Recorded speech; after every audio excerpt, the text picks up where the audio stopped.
देखिए, आजकल गिफ्ट देने का प्रचलन तो है और कुछ लोग लेदर की गिफ्ट भी देते हैं। तो क्या लेदर की चीजें किसी को तोहफे में देना ठीक होता है या नहीं, ये भी जान लेते हैं पंडित जी से। पंडित जी, लेदर के बारे में जानेंगे, लेकिन एक मेरे मन में भी सवाल है। अक्सर जैसे जब हम अभी चर्चा कर रहे थे परफ्यूम की, कपड़ों की, कई बार मैं देखती हूँ, मैंने अपने घर में भी देखा है कि पैसे भी दे देते हैं लिफाफे में जान। तो क्या वो देना बेहतर है? जैसे आपने ये जिक्र किया था कि सिले हुए कपड़े से अच्छा है कि आप बिना सिले हुए कपड़े दें, तो क्या उसकी जगह पैसे देना ठीक रहता है?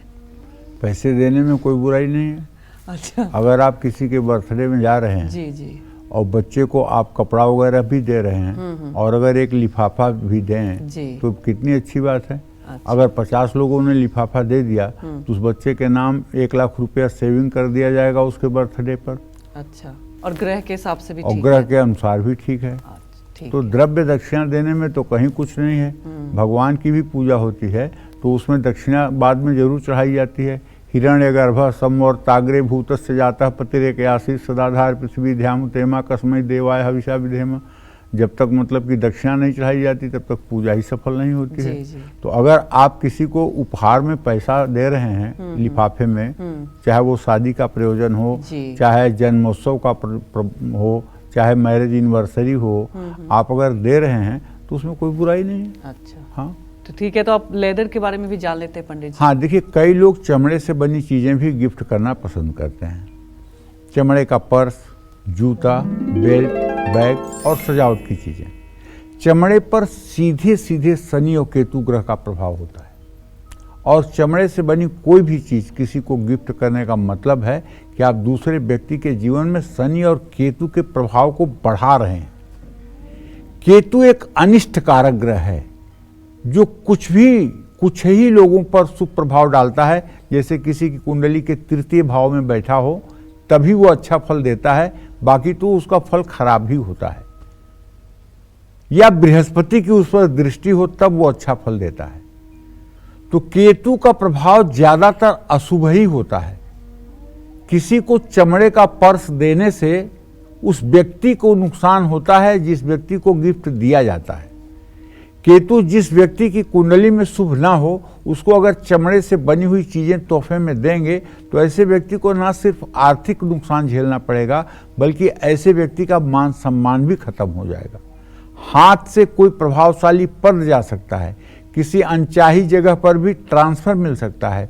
जो लोग चमड़े से बनी ही चीजें गिफ्ट करना है चाहते हैं उनको केतु और शनि का प्रभाव कम करने के लिए मिठाई या चॉकलेट गिफ्ट करना चाहिए। ये बात अच्छी तरह से समझ लीजिए, कहीं आपका गिफ्ट किसी के लिए मुसीबत न बन जाए, ये बात भी ध्यान में रख करके करना चाहिए। क्योंकि एक बात बहुत अच्छी तरह से आप जान लीजिए, आप जिसको अपने से अलग मान रहे हो वो आपसे अलग नहीं है, क्योंकि आप भी उसी ईश्वर की संतान हो, वह भी उसी ईश्वर की संतान है। इसलिए उसके बारे में वो देने की कोशिश करिए जिससे उसका जीवन सुगम और सरल हो सके। इससे आपका भी जीवन सुगम और सरल होगा। 10 जगह लिख दीजिए भला भला भला भला भला और उसका उल्टा पढ़िए लाभ लाभ लाभ लाभ लाभ। आप केवल दुनिया की भलाई करते जाइए और उनसे उम्मीदें मत करिए। देखिए आपके जीवन में कैसे उपलब्धियां मिलनी शुरू होती हैं।